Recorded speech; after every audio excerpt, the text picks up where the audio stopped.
তাহলে আপোনালোকে চাবলৈ পাব এইটোৱে হৈছে হালধীয়া ভেৰাইটিৰ ফুল। এই ফুলটো পুৰা এতিয়া পলিনেশ্যন কৰাৰ সঠিক সময় হৈ পৰিছে। এতিয়া ইয়াৰ লগত মই ক্ৰছব্ৰিড ৰেড ভেৰাইটিৰ লগত ক্ৰছ পলিনেশ্যন বা পৰাগ মিলন ঘটাম বা কৰিম।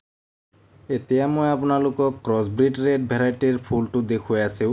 ওপৰৰ যোন অংশটো আপোনালোকে চাবলৈ পাইছে সেইটো হৈছে ষ্টিগমা, আৰু তলৰ পাখিবোৰতে থাকে পুৰুষ অংশৰ পলনবিলাক। এই পলনবিলাক ওপৰৰ স্ত্ৰী অংশটোত আমাৰ লগাব লাগিব। ৰাতি মধুমাখি বা কোনো পখিলা নাথাকে, সেইটো কাৰণে এই ওপৰৰ অংশটোত আমাৰ নিজৰ হাতেৰে এই পৰাগ মিলন বা পলিনেশ্যনৰ কামটো আমাৰ হাতেৰে সম্পূৰ্ণ কৰি দিব লাগে। মই এতিয়া আপোনালোকক ক্ৰছব্ৰিড ৰেড ভেৰাইটিৰ ফুলটো দেখুৱাই আছোঁ। এই ক্ৰছব্ৰিড ৰেড ভেৰাইটিৰ ফুলটোক এৰি মই সেইফালে যাই হালধীয়া ভেৰাইটিৰ পৰা পুৰুষ অংশ বা পৰাগটো লৈ ইয়াৰ পৰাও আকৌ ক্ৰছব্ৰিড ৰেড ভেৰাইটিৰ পৰাও পৰাগটো বা পুৰুষ অংশটো লৈ ইয়াৰ ওপৰত লগাম। লগাই আকৌ হালধীয়াটোত যাই ক্ৰছ পলিনেশ্যন কৰি দিম। ইয়াৰ পৰাও অলপ পুৰুষ অংশ বা পৰাগটো লৈ ল'ম, লৈ পিছত হালধীয়াটোত যাই ক্ৰছ পলিনেশ্যন কৰি দিম। বলক আপোনালোকক দেখুৱাও কেনেকৈ মই পৰাগটো এতিয়া লওঁ।